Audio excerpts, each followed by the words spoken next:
Hey, I'm Zach. And I'm Jesse. And you're watching In Depth on Now You Know.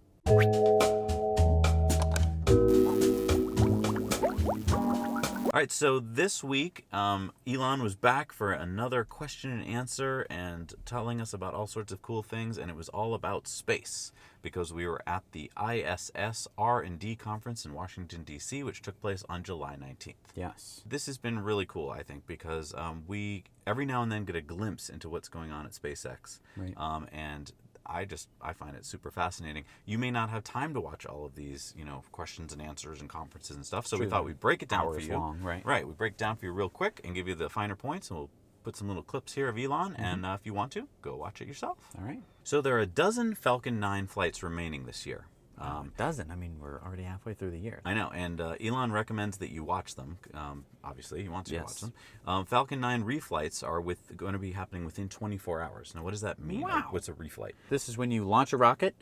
The first stage comes back down, lands. You bring it back to shore, and then you put another payload on top of it, launch it off into space, comes back down, and lands. Wow. Yeah, he said All that, within 24 hours. Yeah, he said they're going to just do inspections only, no hardware changes, not even the paint. They're also going to try and recover the $6 million fairing by the end of the year, and that can fit a whole city bus in it, so that's not a small thing. Yeah. So the upper stage is 20% the cost of the mission. Wow. If they can use that, it saves a lot of money. The Dragon 2 is the new spacecraft that they're working on. It is going to be able to do automated docking maneuvers. Now, what does that mean? So usually with the current Dragon spacecraft, it is caught by the arm of the International Space Station, and the arm sort of puts it onto itself. This is just going to sort of float up next to and then dock with the All by ISS. itself? All by Automatically? itself. So, I mean, this is something that we've been doing for a while, but it is nice that we can do it now. That's so cool. And now, once this gets up and fully running, astronauts from the U.S. soil will be launching. Right now, astronauts, how do they get there? For the past few years, we've been using the Soyuz capsules that were designed back in the 60s, 70s, and they're Russian rockets. And we have to fly from Russia? Yeah. So that'll be exciting. We won't have to fly from foreign soil anymore. Right. So Elon was saying how he wished that SpaceX had promoted the achievement of Dragon 1 being the first reflown orbital spacecraft since the space shuttle. This is only one of 3 orbital vehicles to have done that. Wow, so the space shuttle would go up into space, into orbit, and then come back down and get reused, and this is one of those 3 ever designed that has done that before. It's true, and I mean, the space shuttle had a lot of parts that would just sort of fall into the ocean. You'd have to go collect them. Elon really was talking about the top-line budget of NASA. He said so much good could happen if the NASA top-line budget would get increased. What is he talking about with the top-line budget? So the top-line budget is basically the maximum that they're allowed to spend. So, I mean, this is appropriated by Congress. Yes. And so if we want NASA's budget to go up, we are the people of the United States. We should contact our congressmen and tell them, hey, more money to NASA. Absolutely. Let's do it. Let's do it. Then Elon was talking about how if we're going to start talking about going to Mars, it's a lot like when this country was building its first railroads, and we built them out west, and like the Union Pacific Railroad was designed to go to Texas and California, and nobody lived out there. And so a lot of people on the East Coast were like, why are you wasting a lot of money building a railroad to nowhere? Right. And as Elon pointed out, didn't last long before we got cities and towns that grew up along those railroads, and now we have... And at the end of the railroads. And he said it's going to be just like that with going to Mars. Wow, that's cool. Oh, and also I should point out that near Brownsville, Texas, SpaceX is building a 3rd launch pad so that if there's bad weather on the Cape down in Florida, that they'll be able to launch any kind of contingencies that they need to. So that they're building that 3rd pad, which is going to be really cool. That's pretty exciting. He did make some jokes about the Boring Company. A lot of jokes. He was talking about how... there's low stress for him with the Boring Company because everyone expects it to fail. Right. There are low expectations. Right. A lot of tunnel jokes. Nowhere to go but down. If you like tunnel jokes, definitely go check out the video of him talking about this because it's just chock full of them. So ISS, the International Space Station, flies in low Earth orbit. Yes. And it's not going to be up there forever.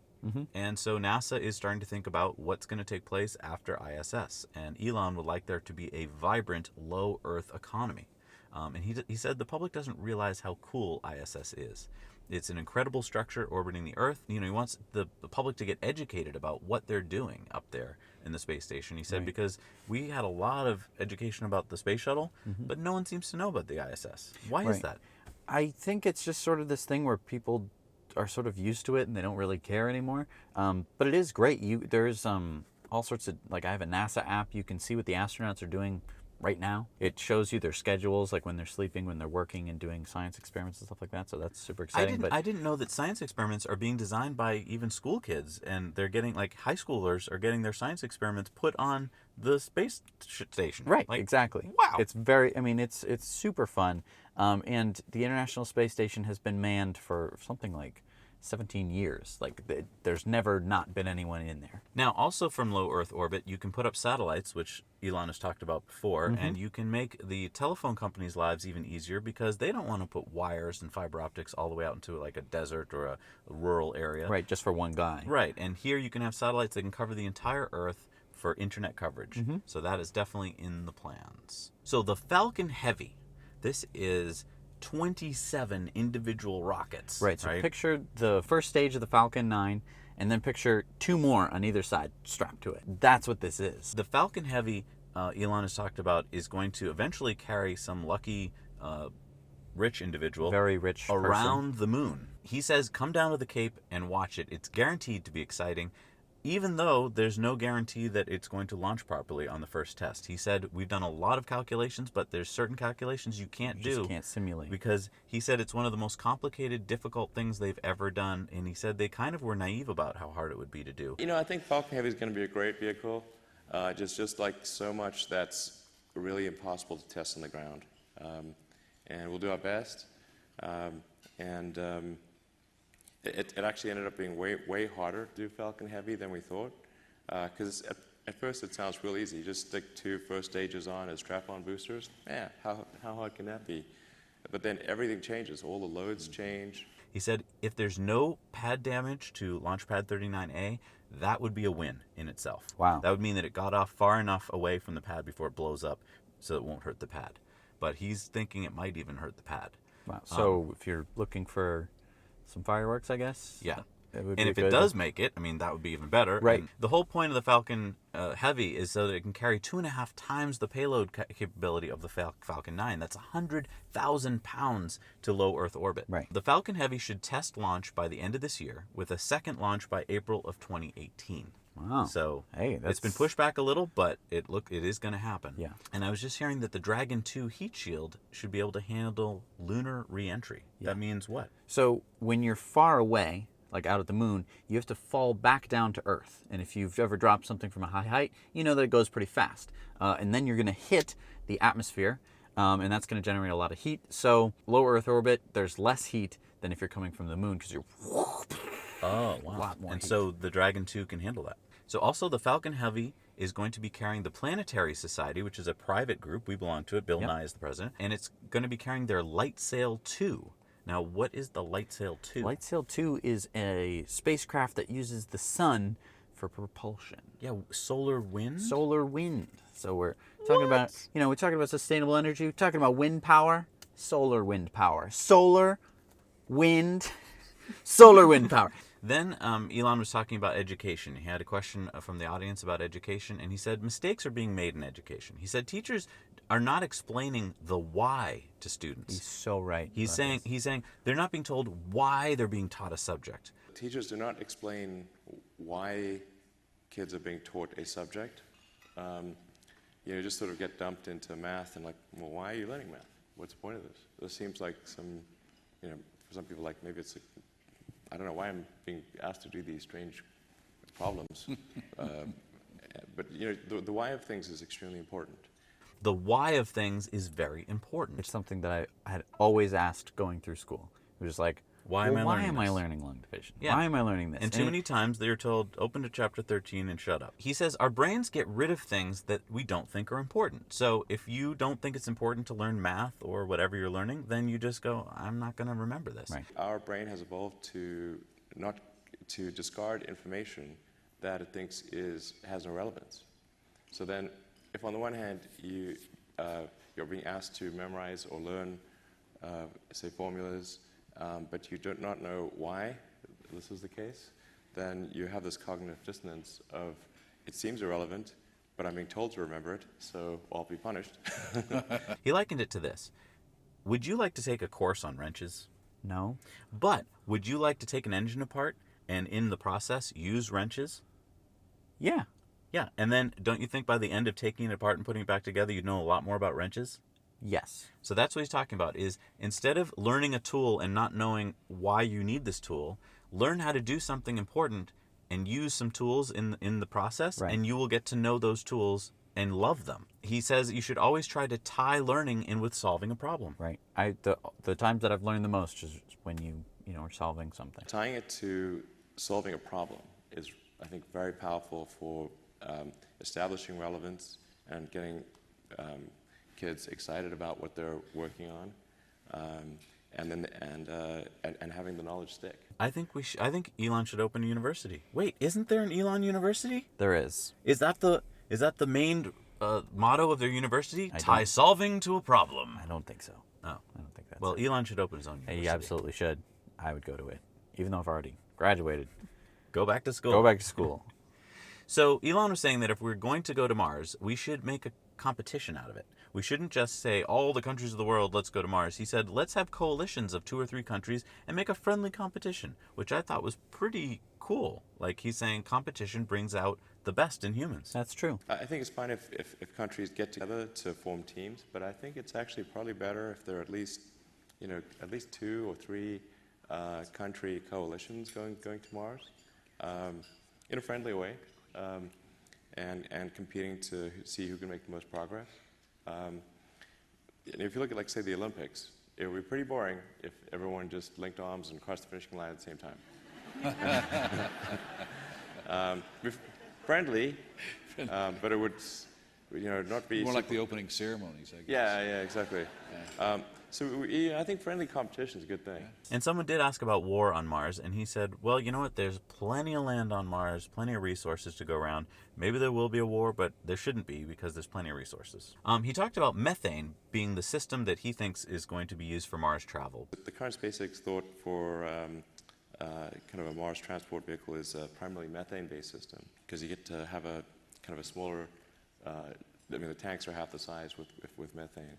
And Mars, with a CO2 atmosphere and a lot of water ice, is great for that. And so that's why the tanks have to be half the size, because you can land on Mars with an empty tank, and then you can mine some materials, do some stuff, put it your all own together, make your own fuel to get home. So next year in Adelaide, Australia, the IAC, which is the International Astronautical Congress, will be held, and Elon will be back to explain his updated Mars strategy. Ooh. Yeah, I'm thinking probably the upcoming ISC in Adelaide might be a good opportunity to do the updated version of the Mars architecture, because it's evolved quite a bit since that last talk. What I like about Elon is that he's made some changes to his plans, and he's open about the fact that He was wrong before. He's wrong about some things. Yeah. He's going to change his direction on certain things. Yeah. He said, for instance, it's super expensive to get to Mars, and he's come to realize that he's got to downsize the Mars vehicle. He also said that Earth orbit activity has to help pay for Mars activity. So, for instance, he's going to pay for it by doing a lot of Earth orbit activity with the same stuff that he's going to use to get to Mars. Digging tunnels could be helpful on Mars, Elon said. Absolutely. We were talking about ice mining before. He just said mining in general. And so you can build underground habitats which shield you from radiation. Mm-hmm. You can build an entire city underground, he Right, said. and it would be a 3-dimensional city, That's right. just like you build Many levels down. You could build, cities up on Earth. So he's going to start right? There'll be no traffic on Mars. I do think, like, getting good at digging tunnels could be really helpful for Mars, because, like, once you've got it would be a different optimization for a Mars boring machine versus an Earth boring machine, but for sure there's going to need to be a lot of ice mining on Mars and mining in general to get raw materials, and then along the way building underground habitats where you've got good radiation shielding, and you kind of have as much. You could build really an entire city underground if you wanted to. You can build a tremendous amount underground with the right boring technology on Mars. So I do think that there's some overlap in that technology development arena. He said they spend as much on R&D, research and development, as they can. He Wow. says he spends most of his time engineering which is about 80% of the week, he thinks engineering is the most fun thing. That's a quote. Attest to that, for sure. So then, of course, there was a question about AI, and he said it's difficult to appreciate how far AI, or artificial intelligence, has advanced. It's a double exponential. I think it is difficult to appreciate just how far artificial intelligence has advanced and how far it is advancing, because we have a double exponential at work.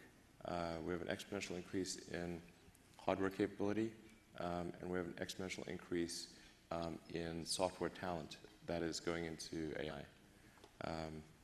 So whenever you have a double exponential, it's very difficult to predict. People's predictions are almost always going to be too conservative in terms of thinking it'll be further out than it is. So you take an exponential curve and you double it. And the reason he said that is because there's hardware capability, which is getting better all the time, and there's people that are getting better at it all the time. You put those two curves together. Now, he said, here's an example.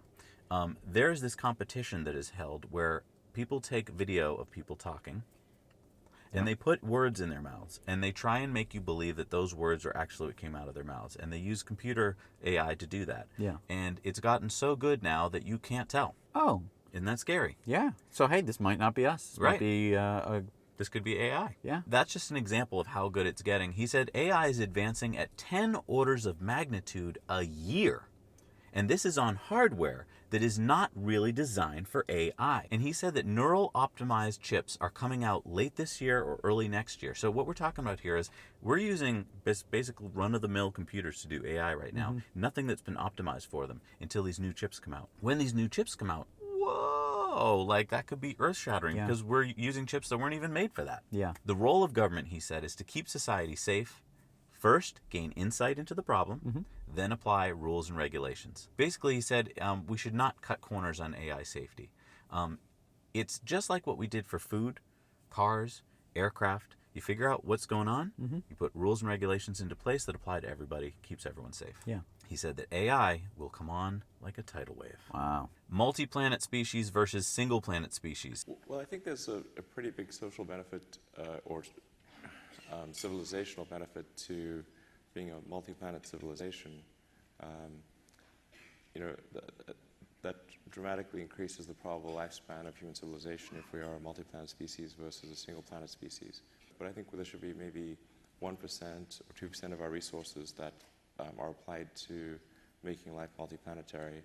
He said that the decay of societies over time is kind of scary, right? You had peak technology in like the Romans and in the Egyptians. And then you had a decline where for hundreds and thousands of years, they didn't know how to do the things that they had already done. That's true. I kind of liken that to the electric car. That's true. 100 years ago, we had electric cars. They were on par with gas-powered cars. Yeah, there were more of them. Right.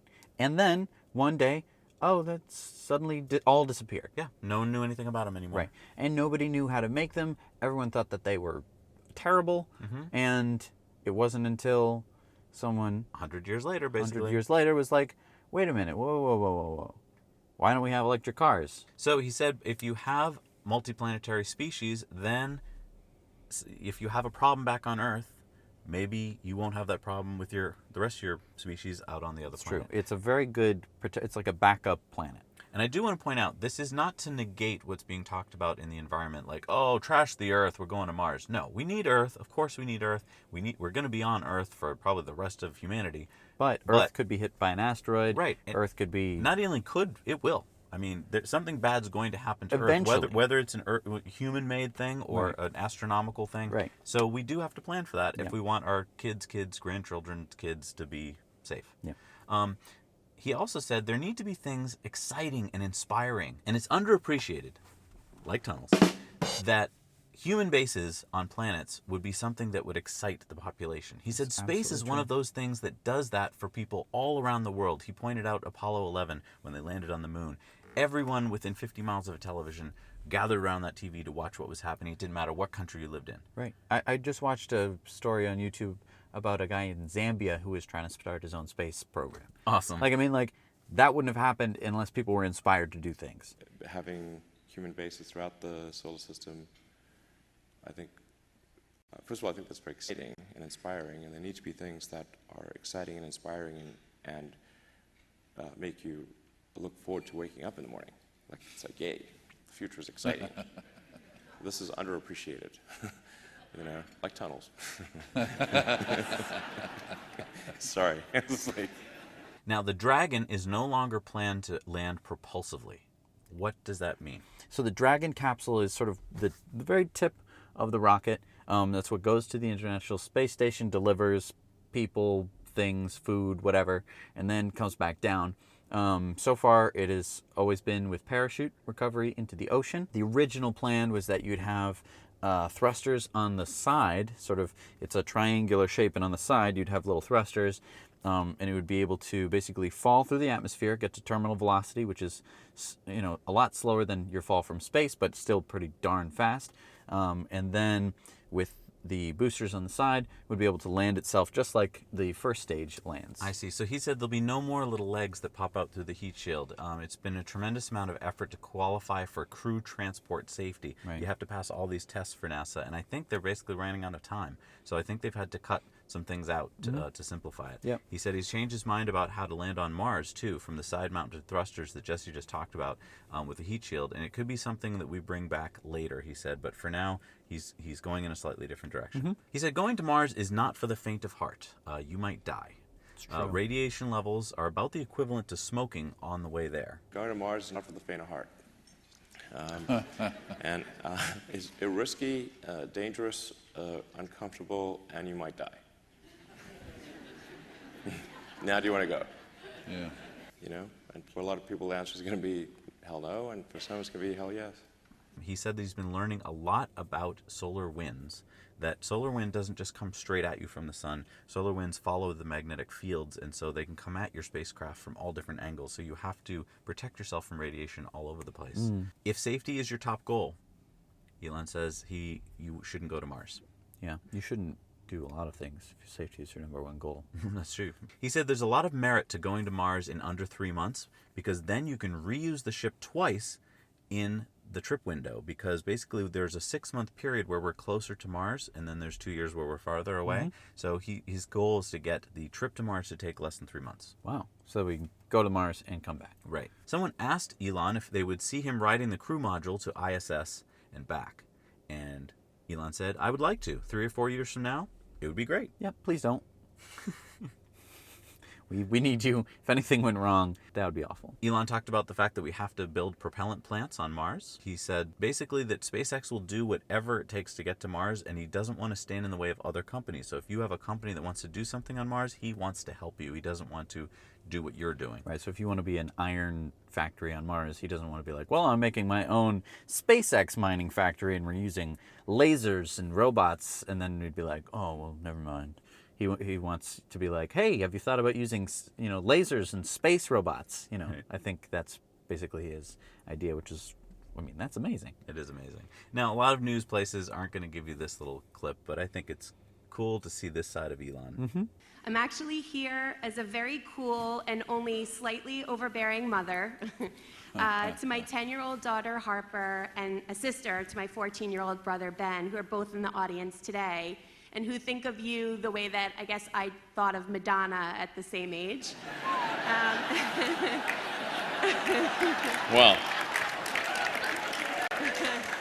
So, hey, that gives you some wardrobe that's some options high right praise there. there. Wow. So, I mean, he's been likened to Madonna.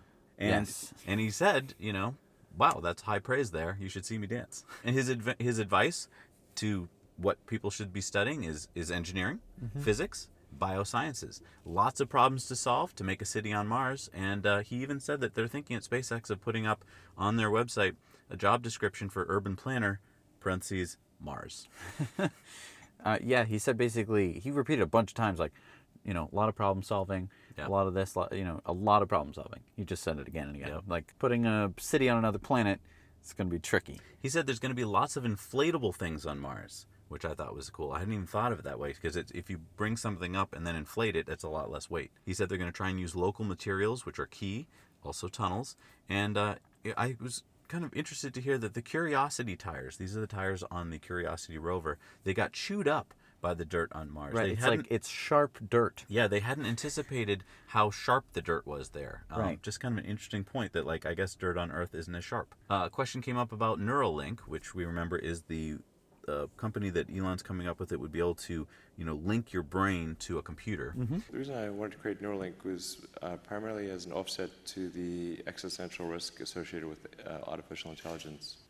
Human intelligence will not be able to beat AI.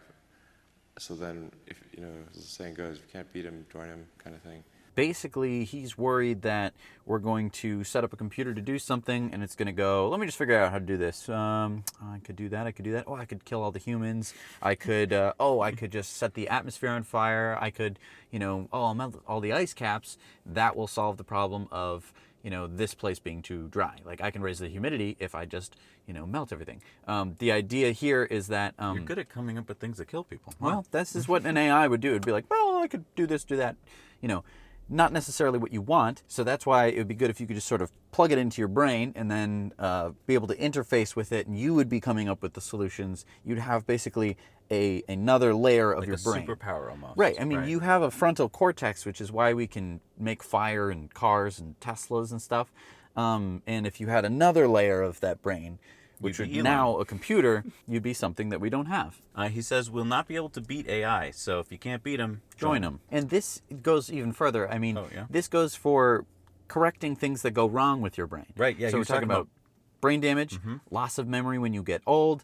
I mean, all of this stuff that is just sort of part of life could now maybe be fixed Right. with a computer. Nice little hot fix there. Yeah. More human spaceflight will engage the public. Well, I think just getting more human spaceflight is going to automatically engage the public. As you point out, with the space shuttle, there was a lot more engagement when the space shuttle was launching. This is true. Because our astronauts are going to Kazakhstan and flying off from there, we're not really... I guess the American media just doesn't want to tell us about it, but I have a feeling that when they're taking off from Cape Canaveral, maybe this will rejuvenate... And they're going to the moon again. Right. It's And- going to be right. like, oh, wait, we're going back to the moon? Right. Oh, there's a base on the moon? And on Mars. And on Mars, and maybe someday I could go there if I study hard enough. If that's a real goal that you could set in someone's mind. I mean, let's do it. The commercial crew mission, it's an uncrewed test of Dragon, has been now scheduled no earlier than February of 2018, and the crewed launch no earlier than June. So if we have really good tests in February, we could be seeing crewed launch in June. Wow.